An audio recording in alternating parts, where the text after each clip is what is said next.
Hello, everyone. Well, I was telling you some things were going to be new. And one of the new things is I'm going to start reading chapter books, especially because of the older kids needing to do more than just a story time. So I wanted to pick some books that would be meaningful to us. And today I'm going to start Clara Barton. And Clara Barton, this is a historical book. She is someone famous from history. There's going to be 11 chapters, so we may do 11 videos on Clara Barton. We'll do one chapter at a time, and we'll talk about it, and we'll see where we go from there.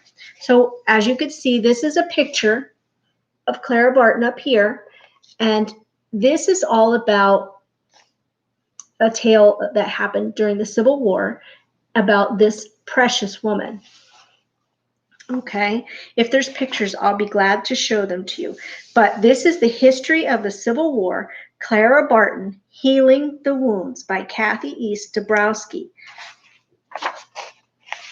And there are timelines here, and I could probably copy them and put them up there for you, but you can look at them and maybe take a screenshot and make them bigger if you need them.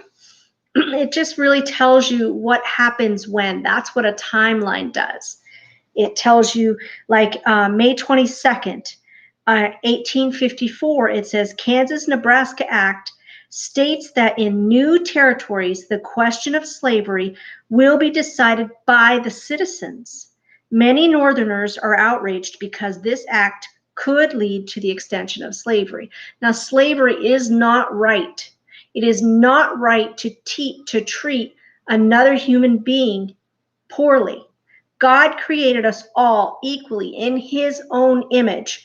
So when you think about slavery that has gone on in all times, I mean, slavery has been on since if you read the Bible, there are slaves in the Bible, there are servants in the Bible. Servants and slaves are different. Slaves have no choice, and they're usually treated very poorly. And that's what the Civil War was all about, to get freedom for the slaves in our country. And Clara Barton's story is going to be an awesome story for you. And especially with what's going on in our country right now, we need to be aware of these things, and we need to fight for our friends. We need to fight for everybody to be equal and treated well, because we are all God's children. God loves every single one of us, no matter who we are, no matter what color our skin is, no matter what our heritage is. He loves us. And then the next page is another timeline. There's actually a couple pages of timelines in this book. We're going to start with chapter 1. It's called A Hard Case. In the earlier years of my life, I remember nothing but fear. And that is a quote from Clara Barton in the story of her childhood. If you were a slave, you would understand that all she remembered as a little child was fear, because she was a black woman. She was a colored woman. Her skin was a different color than the white folks who owned slaves, which is wrong. So she was treated poorly, and she had fear. 8-year-old Clara Barton awoke to the sound of a whistle outside. It was still dark. She threw back the covers and ran to open her bedroom window. It was a clear night in North Oxford, Massachusetts. The air smelled crisp and clean, and on the ground below, waving wildly at her, were her cousins, Jerry and Otis Learned, and their friend, Lovett Stimpson. The blades of ice skates flung over their shoulders flashed like knives in the moonlight. They had an extra pair, and they whispered up at her. "Come on," they said. They would teach her how to skate. Clara's father, Stephen Barton, had only recently moved his family to the Learned farm. His favorite nephew, Jeremiah Learned, had died after a long illness that left Jeremiah's wife and 4 children with a huge, run-down farm that was deeply in debt. Clara's father and another relative bought the farm in 1830, but he let the Learned family stay on. Clara's father had also taken charge of raising Lovett Stimson, the son of a friend. What a change it was for Clara. In her old home, she had no playmates at all, and she had always been terribly shy. Here, everything was so different.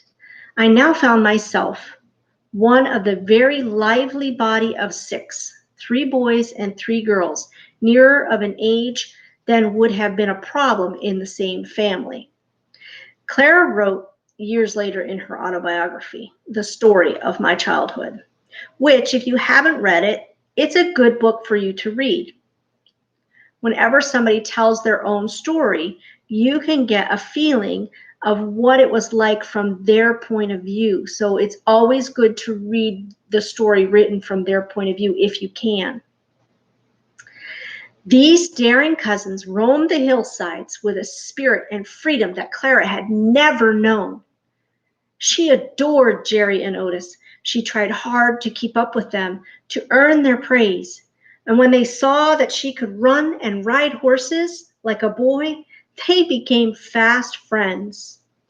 They dared one another to cross the French River on a narrow, teetering pole. They explored the farm's barns, brooks, and caves. At the sawmill, they played with little care for the danger. Hurt? Never one of us. Killed? We knew not such a thing could be. Clara had been so timid for so long. Now this wild, free play with her cousins was like a key. It unlocked a hunger in her for adventure. In the early 19th century, girls were not taught to be athletic. They had to be girls. They weren't allowed to do those kinds of things. Certainly, they did not compete with boys. Perhaps that was part of the excitement. To hold her own with the boys gave Clara a new sense of self-worth. Their praise made her feel special. Clara's parents were eager for her to get over her shyness, but now they worried that she was becoming a tomboy. That's like a phrase that maybe isn't used so much today, but that means a girl that acts like a boy, who likes to do boy things. But today, we do things very similar. Boys and girls almost have equal opportunities, right? And so we can play sports, we can ride horses, we can do those things that the boys can, most things that the boys can do safely. And so we wouldn't be called a tomboy, but back then that's what it was called. Skating. Clara's parents were eager for her to get over her shyness, but now they were worried she was becoming too much of a tomboy. Among other things, her father had forbidden her to learn to skate. Skating had not then become customary, in fact, not even allowable for girls, remembered Clara. Neither she nor the boys could understand why. Now, Clara looked out her bedroom window as Jerry, Otis, and Lovett stamped their feet in the cold. Clara hesitated. What would she do now? It was early Sunday morning. It would be hours before the others would be awake. Clara could slip out and be back before anyone knew she was gone. Of course, her parents would not like it. It was breaking the Sabbath. We know that's important. We need to have our rest. We need to honor God. We need to give God what belongs to God. And the Sabbath day is God's day. Hurry, cried the boys. Clara could not say no. The ice was so smooth and glare. She remembered the stars were bright. The temptation was too great. I was in my dress in a moment, and out she went. Giggling and shushing one another, the 4 friends ran through the darkness for the ice. Quickly, they fastened their skates. One of the boys tied his wool scarf around Clara's waist so he could pull her. The other 2 boys stood on either side of her to keep her steady. Then off they glided into the moonlight. They skated and they pulled her. They just pulled her forward. More and more swiftly, the little skating party flew across the ice. Suddenly, they came to a spot where the ice was rough and cracked. Clara fell and tumbled across the jagged ice, badly cutting her knees. Ouch! There was more blood flowing than any of us had ever seen, she remembered. Clara and the boys were terrified. Now they would surely get caught. Clara's cut knees were quickly bound up with the wool scarves. Then her friends helped her hobble home. Her long petticoats and skirt would hide her bandaged knees. Maybe no one would find out. A petticoat is kind of like her underwear. It's like long shorts, kind of. But the girls would wear them underneath their dresses. Bravely, Clara kept her pain a secret. By the next day, however, her knees were much worse, and soon her wounds, and by her deeds, were discovered. The blood had dried, and the stiff scarves had to be soaked off. The doctor was called. One knee was quite serious, he said. He put her to bed with her bad leg propped up onto a chair, and she stayed there for 3 weeks. Clara's parents did not punish her, but for Clara, their kindness was even worse. So she punished herself, brooding for hours over how badly she had behaved. Now, brooding means that she couldn't stop thinking about it. She just kept going over and over how bad she was and what an awful thing she did, not obeying her parents. And it just kept going in her mind. That's what brooding is. Sarah Barton tried to tell her daughter that what she had done was not so bad. In fact, she herself had once ridden an unbroken horse against her father's wishes and had been thrown. When you get thrown off a horse, that hurts. Somehow, that did not make Clara feel any better. When I saw how genuinely they all pitied and all tenderly they nursed me in spite of my disobedience and all the trouble I had caused, my mental suffering far exceeded my physical. Clara remembered, I despised myself and failed to sleep or eat. When Clara was almost well, she heard the doctor tell her father, that was a hard case, Captain, but she stood it like a soldier. Clarissa Harlow Barton was born on Christmas Day, 1821, in a home her father had built with his own hands in North Oxford, Massachusetts. She was named for an aunt who had been named for Clarissa Harlow, the heroine in a popular novel. No one ever called her that, though. She was always just Clara. So you see, Clara Barton is really Clarissa, and everyone called her Clara. And she was born on Christmas Day. What an awesome, awesome time to be born. The Barton family greeted this Christmas baby as an interesting little treasure, for all her brothers and sisters were much older than this newborn. The youngest one, Sally, was almost 11 by the time Clara was born. David was 13, and Stephen was 15, and Dorothea, known as Dolly, was 17. Her father, Stephen Barton, was well into his 40s by then, and her mother, Sarah Stone Barton, was 34. For Clara, it was like being born into a family of grown-ups. Can you imagine not having anybody your age to play with? All of your family is much, much older. To this grown-up family, Clara was like a Christmas present. In many ways, she was always their toy, something to play with, to brag about, to protect, to spoil. The Barton household was a lively, noisy place to grow up, for all the Bartons had strong wills and spirited tempers. At times, Clara was the center of their attention. At other times, she was forgotten as adult business took the center stage. In many ways, she was always separate and alone. She spent her childhood trying to catch up, to measure up to her adored brothers and sisters. I had no playmates, but in effect, 6 fathers and mothers. I mean, she really only had her mother and father, but her older siblings were like fathers and mothers to her because they were so much older. They were a family of school teachers. All took charge of me, all educated me, each one according to their own personal taste. So whatever they liked, that's what they taught Clara. The Bartons, just trying to see where we are. The Bartons were an old New England family, hardworking, careful with their money, independent and self-sufficient, with a colorful history. Bartons were among the first American colonists. Samuel Barton, the first to come to North Oxford, defended a woman accused of being a witch at the Salem witch trials in Massachusetts. Clara's grandfather, Dr. Stephen Barton, fought in an American Revolution. His son, also named Stephen, was Clara's father. He was a moral man who believed in the New England idea of hard work.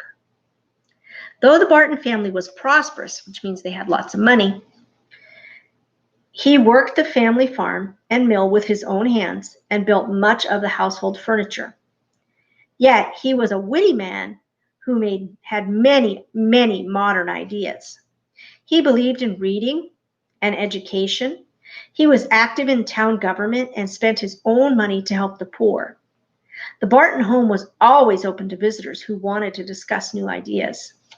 And as a young man, Stephen Barton had served as a soldier in the Northwest Territory under General Mad Anthony Wayne. There he fought in what were known as the Indian Wars. Now that's a whole nother story in history. And people didn't like the Indians, and they treated the Indians very badly too. And sometimes today they still do. So that was a whole nother story. One of Clara's earliest pleasures was to play soldier and listen to the stories of her father's adventures. His soldier habits and tastes never left him, Clara said. And very naturally, my father became my instructor in military and political lore. I listened breathlessly to his war stories. Illustrations were called for, and we made battles and we fought them. So what does that mean? She listened breathlessly. She listened to him. She was almost holding her breath. She was going, because he was so interesting. And because it was so interesting, she wanted to have more illustrations. They played out the battles.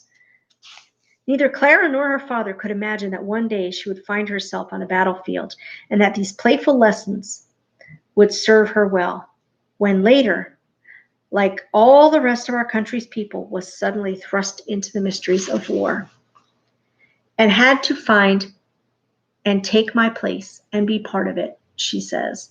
I found myself far less a stranger to the conditions than most women, or even ordinary men for that matter. Captain Barton had married Sarah Stone when he was 30 years old, and she was only 17. A strong-minded woman with a fiery temper, Sarah was quick to swear and was known for being thrifty and eccentric. Eccentric means she was different. She was outgoing in ways that other people weren't. She would just do things differently. She always did 2 days' work in one day. Never slept after 3 o'clock. Both nervy and nervous, wrote Clara. It means she had a lot of energy. She was nervous sometimes, but she also had a lot of courage. With so many others in the household to care for and to teach the baby daughter, her mother, in Clara's words, attempted very little. But Clara could not help but learn from her colorful mother that women could think for themselves and have their own ideas. Clara's mother signed anti-slavery positions in the early days of the abolitionist movement, which was made up of people who wanted to abolish or end slavery. The abolitionists believed that all slaves should be freed at once. And I believe that they should have been too.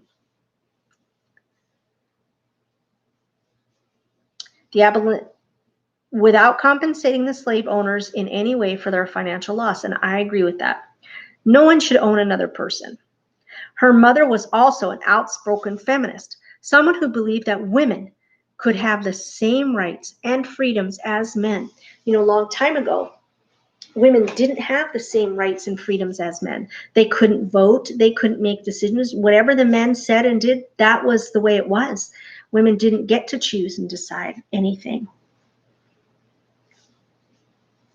By the age of 3, Clara could read and spell, and before she was 4, the family sent her off through the New England snowdrifts on the shoulders of her brother Stephen to regular school. Most schools of the day were not divided into grades. Students of all ages were often crowded together in one-room schools, and in this school, Clara was clearly the baby.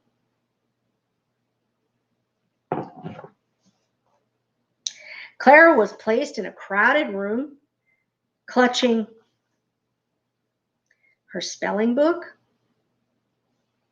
and a slate. Now, a slate is like a chalkboard, and they used to carry them around. They had small ones they would carry around. Soon the teacher, Colonel Richard Stone, called the youngest to the front, and he pointed out the letters of the alphabet. Clara knew them all. When he asked Clara to read some simple words like dog and cat, she politely told him that she did not spell there. Where do you spell? Asked Stone.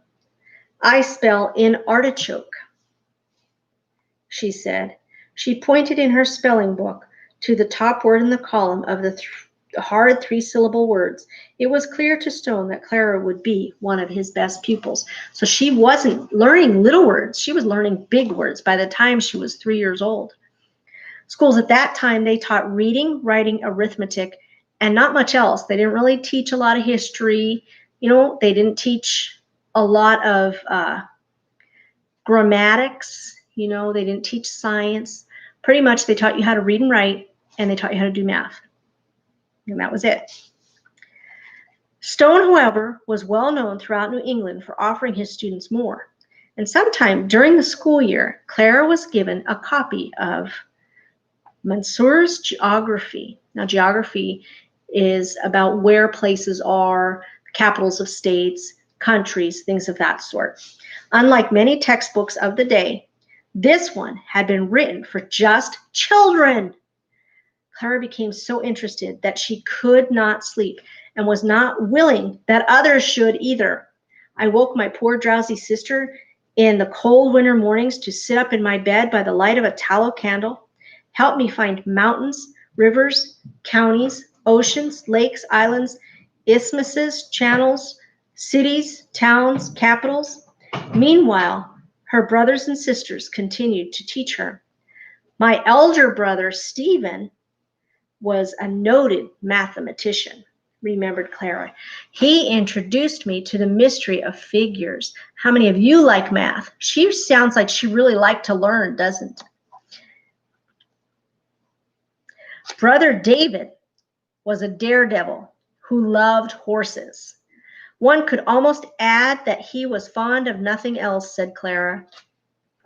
When she was 5, David would throw her upon a horse with only a bridle and a bit and call out, "Cling fast to the mane." Then they would gallop wildly across the fields. They were merry rides we took, Clara remembered. To this day, my seat on a saddle or on the back of a horse is as secure and tireless as in a rocking chair. Far more pleasurable, though. Sometimes in later years, when I found myself suddenly on a strange horse in a trooper's saddle, flying for life or liberty, I blessed the baby lessons of the wild gallops among the beautiful colts. David also taught her many things usually reserved for boys. He was a strict teacher, too. She must follow the ball like a boy. She must hit a nail straight on the head and not split the board. She must tie a square knot that would hold. See, even things like that, tying a knot or hitting a nail, very simple things you would think we take for granted because we can do them as girls. They were not allowed when Clara was young. I recall no season of dolls, wrote Clara, and believe they were never included in my education. Even the family dog helped look after Clara. Barton was a clipper white dog and sparkling black eyes. He followed her everywhere, and he even slept at the foot of her bed. Clara could ride as well and run as fast as any boy. She could do figures. She could play soldiers. She could write poetry. Still, she often felt hopelessly inferior to other members of her family. We still have several pages to go. I think that we will stop here and we will pick up, because this is getting a little bit long. I don't want to keep you longer. We will pick up on this page next time. Instead of doing a whole chapter, we'll do a part of a chapter. I hope you are liking learning about Clara Barton and listening to her life story. And I look forward to reading the rest of this book with you, and perhaps some other fun biographies or history books. And if you would like to hear a book, then maybe you could write a suggestion for the book you'd like to hear me read to you in the comments. And we'll maybe do some projects that go along with what we learn. And I would love to hear from you. Do you like horses? Do you like math like she did? What kinds of things do you think you have in common with Clara? I would love to hear from you. I will see you soon with the next lesson.